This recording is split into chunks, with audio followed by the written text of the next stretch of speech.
Tonight, power politics. The Prime Minister and the Leader of the Opposition clash over climate strategy on a second day touring Scotland. Also tonight, are we really ready to unlock? Why the easing of restrictions is an anxious time for many.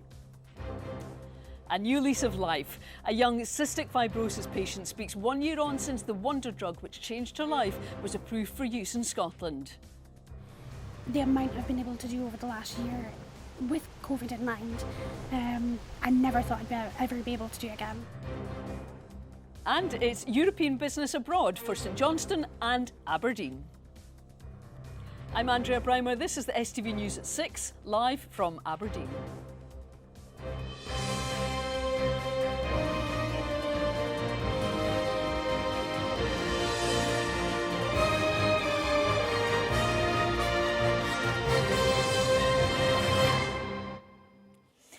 Good evening. The Prime Minister and the Leader of the Opposition have clashed over climate strategy on a second day touring Scotland. On a visit to a huge offshore wind farm, Boris Johnson says there needs to be a sensible and smooth transition from the reliance on oil and gas, claiming Labour's plans would risk 100,000 vital jobs in the oil and gas industry. Labour leader Sir Keir Starmer, on a visit to the UK's largest onshore wind farm, accused the Prime Minister of being missing in action ahead of the forthcoming COP26 climate conference. Here's our political reporter Laura Alderman. Setting out into the Moray Firth, the Prime Minister visited an offshore wind farm development today, which upon completion could provide 40% of Scotland's energy.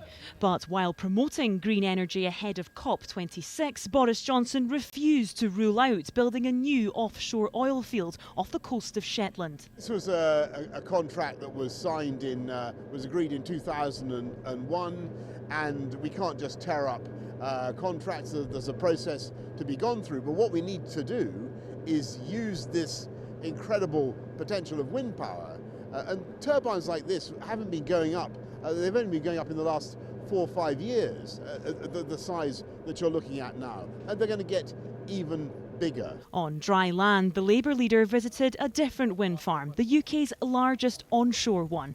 He used his visit to call for a considered end to oil and gas production. What our government's doing, what the Scottish government are doing, is putting their head in the sand. And we've seen this before with the Conservatives. It happened with coal mining, head in the sand, then an abrupt end in a sector, and you have communities completely abandoned. We cannot allow that to happen again. Oil and gas chiefs accept that demand for fossil fuels will decline, but say until then they will supply it and the jobs that come with it in the northeast. The UK needs oil and gas, and we currently, oil and gas meets up 75% of the energy demand and will meet up to 50% moving forward to 2050. I think it's really important that we have our own homegrown industry with our own jobs, supporting our own businesses, rather than exporting that capacity abroad and finding ourselves importing that oil and gas. During the Holyrood election, the SNP committed to investing £100 million into a green jobs fund. The First Minister knows all eyes are on how her government manages the changes. On the issue of green jobs, we do need to do more. All countries, and Scotland included, need to do more. Firstly, to live up to our obligations on climate change, but also to make sure that the things that we need to do to cut our emissions are generating the economic activity and the jobs that will bring benefits to people across our countries. But climate campaigners say they're concerned about what can actually be achieved at COP26. I think it's pretty clear from what the Committee on Climate Change has said that the UK is absolutely not on track to meet its net zero commitment. And also in Scotland as well, we've missed our last 3 emissions reductions targets each year. Those are really serious issues because we know that the urgent action needs to happen in this next decade. It's what happens between now and 2030 that will determine whether we stay within 1.5 degrees, that Paris Agreement limit, beyond which climate change becomes absolutely more devastating and more irreversible than it is now. COP26 has been dubbed as the world's last best opportunity to get real on the climate. This week's visit will have focused the Prime Minister's mind on what has to be achieved in Glasgow in a matter of months. Laura Alderman, STV News. Well, our political editor Colin Mackay joins us. Colin, both men talking about the massive opportunities in Scotland for green energy, but how realistic are their climate strategies? That's what we don't know yet. Only 88 days to go until this COP26 climate summit in Scotland. It's all about cutting climate change. That's what they've been talking about in Scotland on their visit over the last couple of days. Sir Keir Starmer, the Labour leader, talking about a hard-edged timetable from moving to renewable energy from oil and gas, but he's giving no indication of what that timetable might be. He's also calling on Boris Johnson that he's been missing in action on this issue over the last few weeks and months. Now, Boris Johnson himself has been in Scotland as well, talking about this today. He says he wants a smooth and sensible transition from oil and gas to the renewable sector. Yet again, no indication of a timetable, no indication of any investment from the government. That's something that's very much annoying the GMB and the Unite unions. They want to know what Scotland's going to get out of future wind farm developments. Now, we're also about to see the development of the Cambo oil field west of Shetland. No one, including the First Minister and the Scottish Government here, is talking about pulling the plug on that. There's too much investment involved. There's too many jobs involved. Now, the Greens and environmentalists would say there's too much CO2 involved in that. And that is what the debate in the run-up to COP26 is all about. Colin, thank you. Unions are urging employers to adopt a cautious return to work when most of Scotland's COVID restrictions are lifted on Monday. While some people can't wait to get back to the office, there remains a lot of anxiety about how people can begin to feel safe again. Shan Donaldson reports. Celia Sweeney is a carer for her son Paul. They shielded during the pandemic because Paul is considered high risk.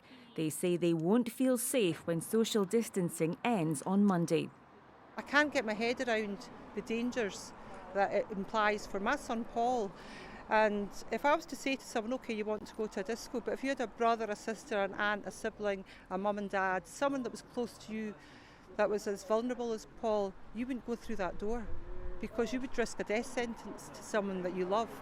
Jenna Laws thought because she's young, healthy and double vaxxed, she was no longer at risk. But 3 weeks ago, the 24-year-old from Glasgow tested positive for COVID-19. It's quite scary, and as well, because of the age we are, you think I'm young, fairly healthy, have an active lifestyle, you think it's never going to hit you that hard, but it just shows you that it is still out there and even younger people are at risk. Despite almost 60% of Scots now fully vaccinated, there is still some anxiety out there. I think it's fairly common to have a level of anxiety about things opening up. Not everyone will feel that way. I think many people feel a sense of relief, and of course it's possible to feel relief and anxiety alongside each other. They don't cancel each other out. But for some people, there's a really significant level of fear. Screens separate diners at this Dalkeith restaurant. They could go on Monday when most COVID restrictions end, but might be kept here for another year. I think distancing measure is little too soon. And my staff are okay because they know I'm going to maintain the distancing and the mitigation in place.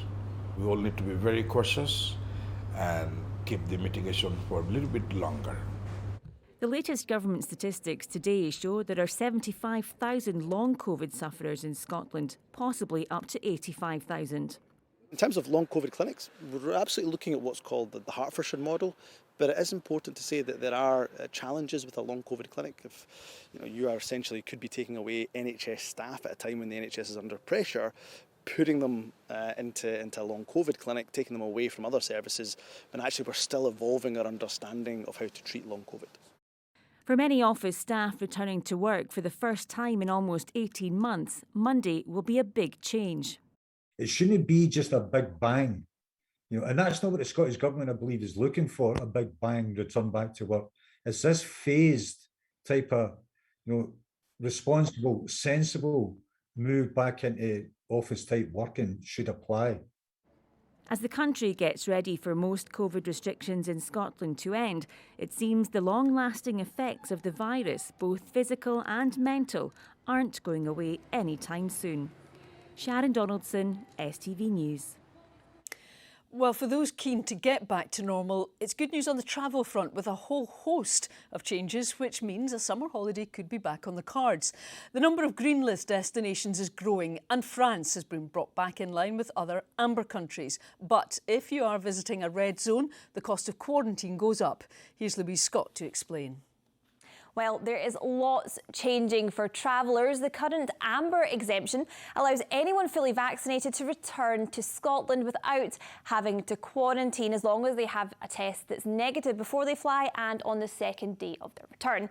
Now, France wasn't included, but from Sunday at 4 a.m, that will change, putting the country in line with the rest of the amber countries. For many Scots living in France, it's welcome news, including Rory Shepherd, who lives in Paris and is due to get married next month.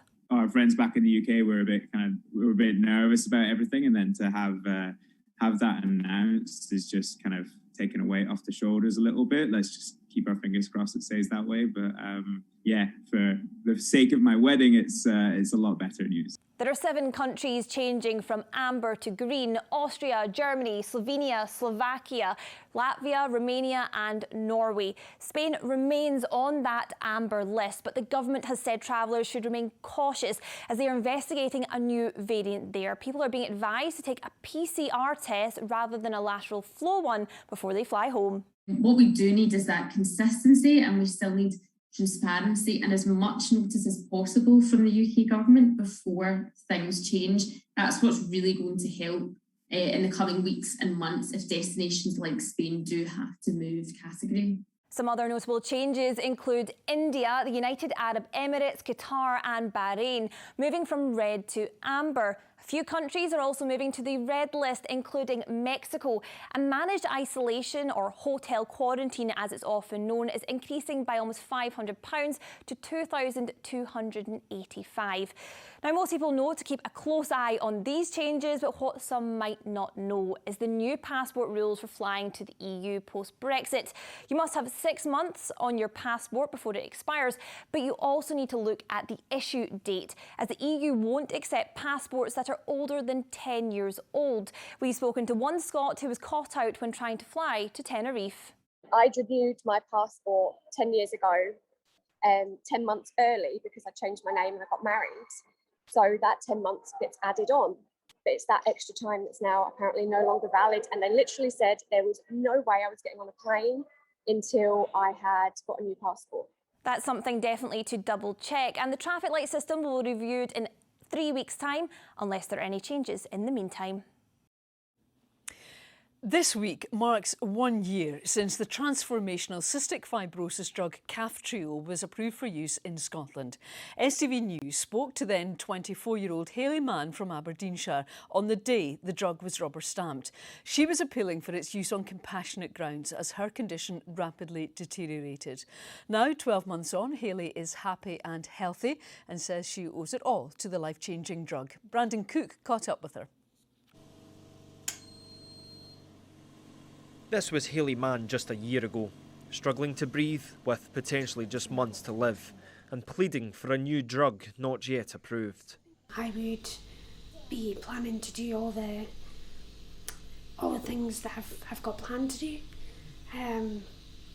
rather than planning my end of life. Sorry.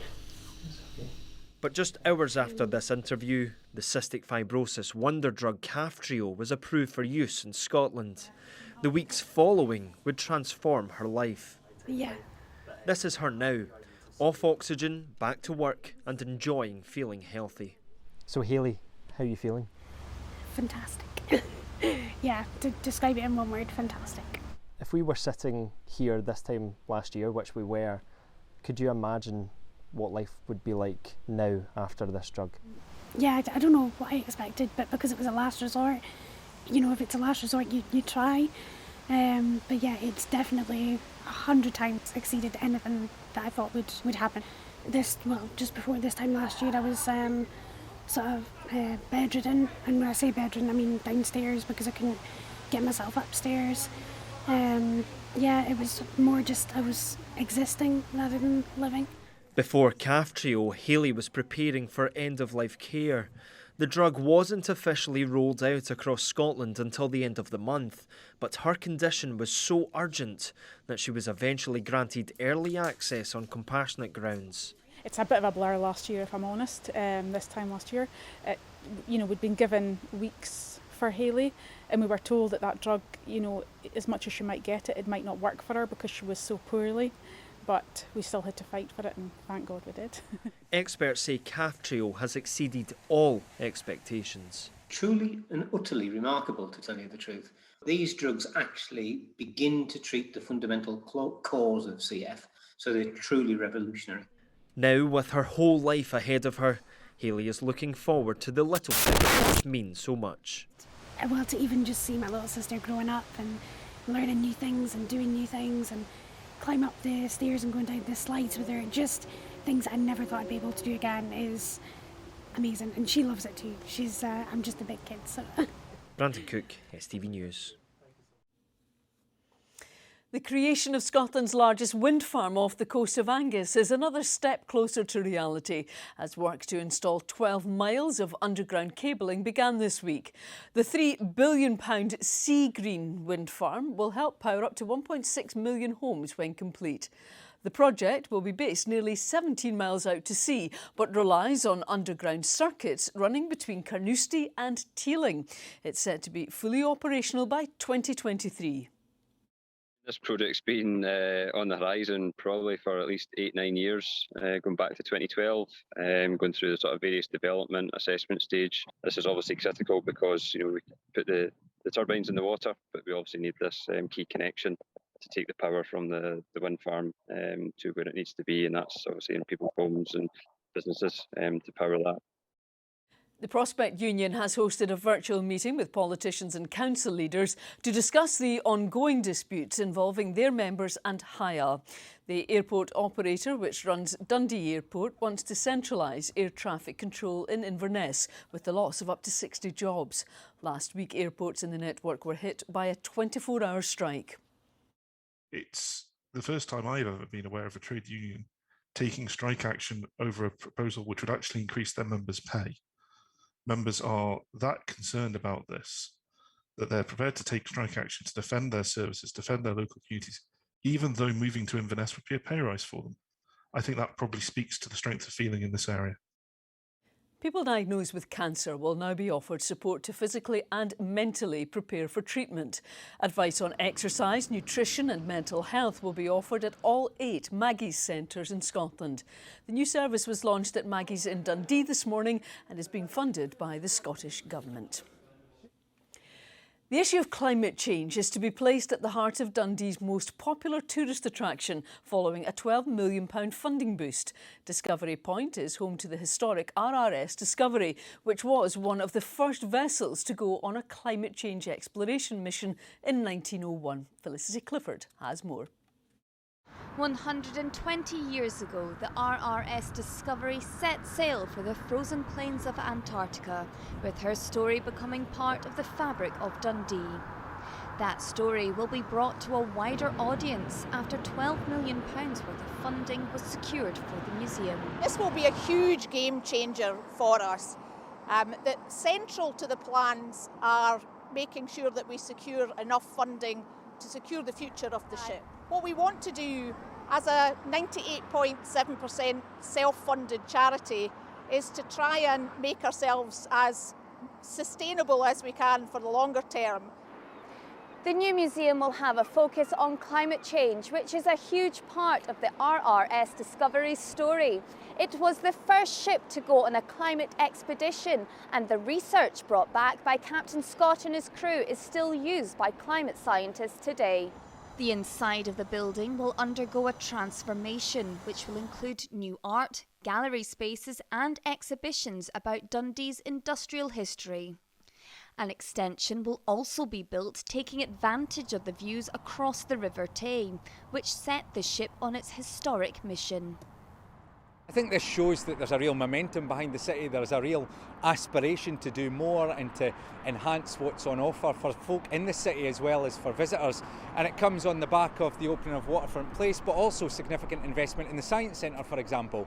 And I hope that this is something that continues. But, you know, for me, it's just fantastic to be able to see that one of our, jewels in the crown, one of our most historic assets will continue to expand and enhance its offering. It's hoped the new museum will be open to let visitors discover more of Discovery's story in a few years' time. About how people can begin. STV News. And that is all from us tonight. We're back Patients and staff at the Royal Victoria Bye-bye. Hospital in Dundee Bye-bye. were treated to a musical performance from the Royal Scottish National Orchestra earlier today. It was part of an initiative marking the return to live public events after the challenges brought by COVID-19. The visit was organised by Tayside Healthcare Arts Trust, who stage music programmes for those living with long-term conditions. For people to be able to hear live music again is wonderful. For people who are stuck in hospital and wouldn't expect to have access to that at all, to get such an intimate moment with a string quartet is a huge benefit. We've already heard from patients this morning telling us just how wonderful it has been and that it's taken them somewhere else entirely. We all were able to just participate and watch the performance by the Royal Scottish National Orchestra, and it was really delightful to see them come and play as a string quartet and play some special pieces for us. There's no doubt that music is very therapeutic and people can relate to it, and it really brings people together, and certainly we love having people coming to play for us, and it really lifts the spirits of both the staff and the patients here. Well, that's the news so far tonight. Time for sport now. Here's Stephanie.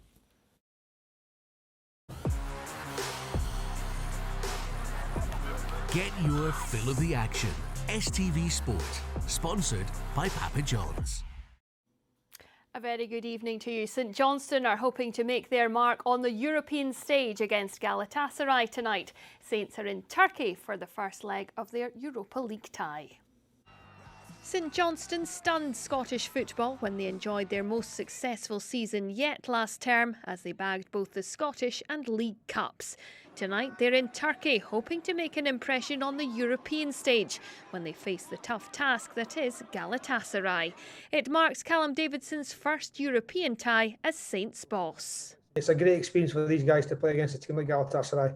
You know, we want to go over there, put in a good show, perform well, and see what can happen. It's a tough tie. We all know that. They're obviously signing players just now, so they're a big team, they're a big club, so we can only try and put a good performance in.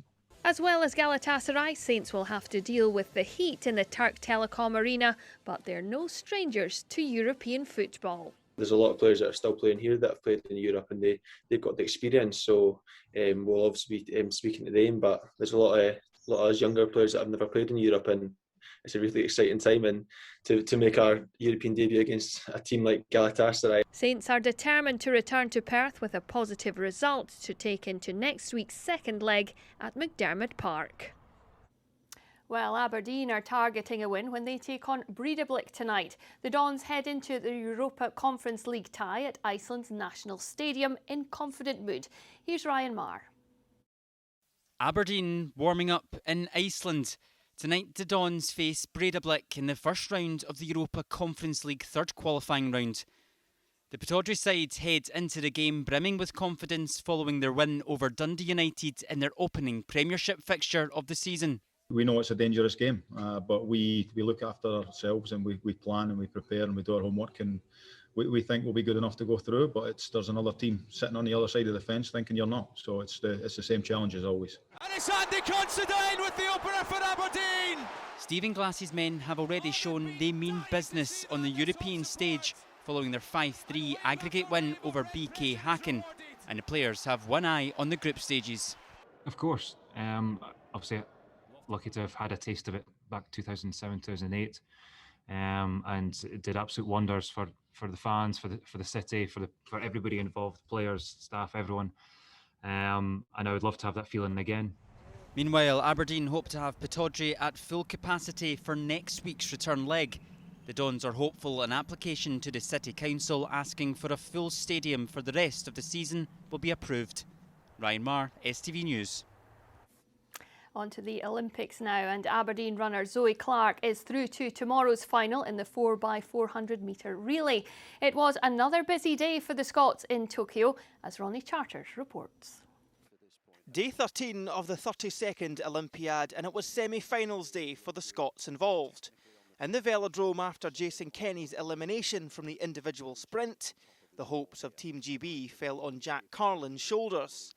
The 24-year-old eased past Germany's Maximilian Levy by winning the first two races in the best-of-3 quarter-finals. 2 wins away from gold now for Jack. His semi-final gets underway tomorrow morning. The men's 1500 metres boasts some of the world's biggest names in athletics, but Scot Jake Whiteman wasn't going to be outshone on the big stage. Running out of Edinburgh Athletics Club, Whiteman powered through his semi-final heat, finishing first and setting himself up for a chance at a medal tomorrow. He'll be joined by fellow Edinburgh native Josh Kerr in the final. And over 400 metres, Zoe Clark is one of the best in the business. But in the 4x400 metre relay, Team GB faced stiff competition from the might of America and Jamaica. A strong second leg from Clark and a blistering final sprint from fellow Scot Nicola Yergin secured automatic qualification for tomorrow's final. Ronnie Charters, STV News.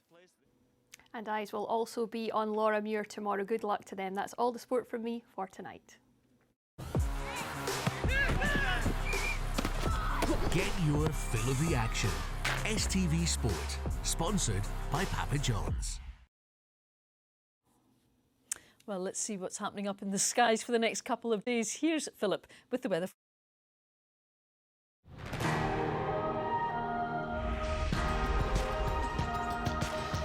Blue skies and sunshine are in the forecast. TUI sponsors STV Weather. Well, so far this week things have remained fairly settled and we've seen lots of dry and bright conditions around. Even this morning it was a relatively dry start to the day with some sunny intervals, particularly in the east. However, unfortunately things are turning more unsettled from the west as we've got low pressure taking control of our weather, and it is very slow moving. Currently it's sitting across Northern Ireland and it's giving us some heavy rain, cloud, scattered showers that could be quite thundery at times and windier conditions. So the Met Office have issued weather warnings through tomorrow into Saturday, and the low pressure sticks around for the rest of the weekend. Back to you just now though, and as we head through the rest of this evening and overnight, the low pressure nudges a little closer to Scotland, so it pushes a lot of this rain further east and further northwards. Heavy and persistent overnight, the exception being across the Northern Isles that do remain relatively dry, with temperatures dropping to lows of 10 or 11 degrees Celsius. Looking ahead to tomorrow, generally it will be a wet and miserable day for much of the country. Lots of rain, slow moving, turning showery through the course of the afternoon, but those showers once again could be quite thundery at times, and some of those could band together to create some longer spells of rain. So we do have the rain and the thunderstorm warnings in place for tomorrow. Bye-bye. TUI sponsors STV Weather. So that's how it's all looking this Thursday evening. I'll be back with the late bulletin. That's at 10:30 tonight. From all of us here on the news team, do have a great evening. Bye-bye.